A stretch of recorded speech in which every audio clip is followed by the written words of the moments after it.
Hey everyone, my name is Marcin Iwiński and I'm the co-founder of PROJEKT. When I started PROJEKT 25 years ago, one of its founding principles was honest and direct communication with gamers. When PROJEKT Red, the game development part of PROJEKT, was born, it added something important to that principle, the ambition to make the best games in the world. It became our mission and something that guided us up until now. Based on that legacy of genuine and honest communication, you've trusted us and pre-ordered our game. And despite good reviews on PC, the console version of Cyberpunk 2077 did not meet the quality standard we wanted it to meet. I and the entire leadership team are deeply sorry for this, and this video is me publicly owning up to that. Please don't fault any of our teams for what happened. They all are incredibly talented and hardworking. Myself and the board are the final decision makers, and it was our call to release the game.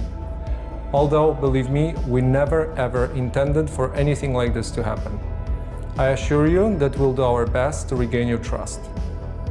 Now I'd like to tell you how the situation looked like from the inside. Cyberpunk 2077 is huge in scope, and I'm not only talking about quests or things you see at first glance. I'm talking about a multitude of custom objects, interacting systems, and mechanics.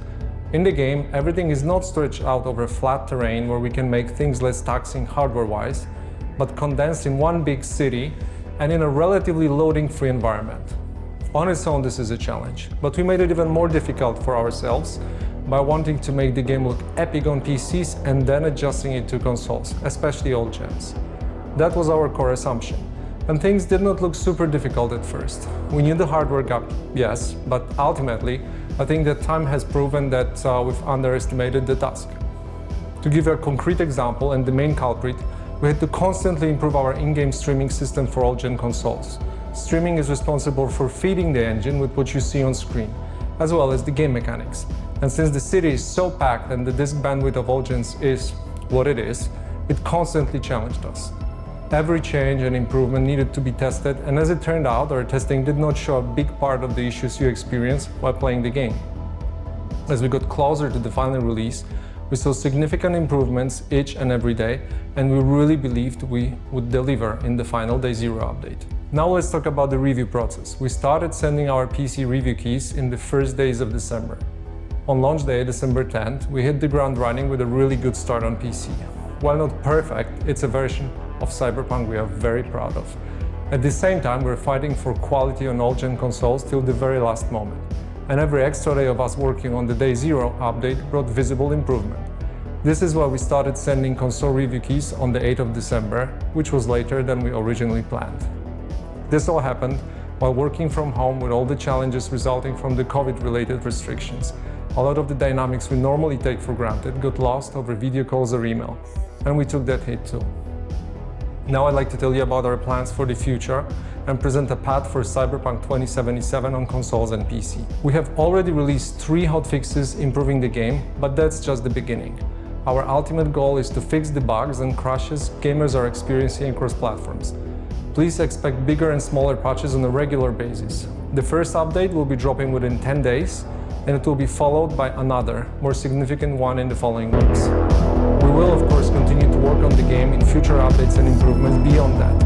Our big plans for supporting Cyberpunk in the long term did not change.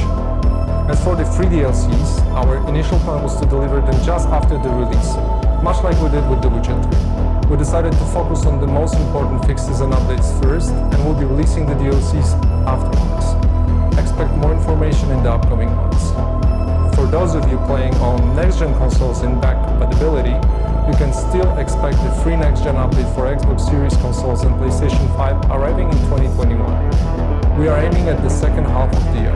I'd like to end this video by assuring you that we treat this entire situation very seriously and are working hard to make it right. The guiding principles of our company are still core to what we do. We still want to make amazing games and have an open communication with you, our players. For now, our immediate focus is to work hard on making sure you enjoy Cyberpunk 2077 regardless of platform.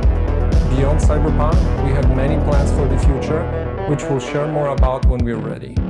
Thank you for taking the time to watch this video.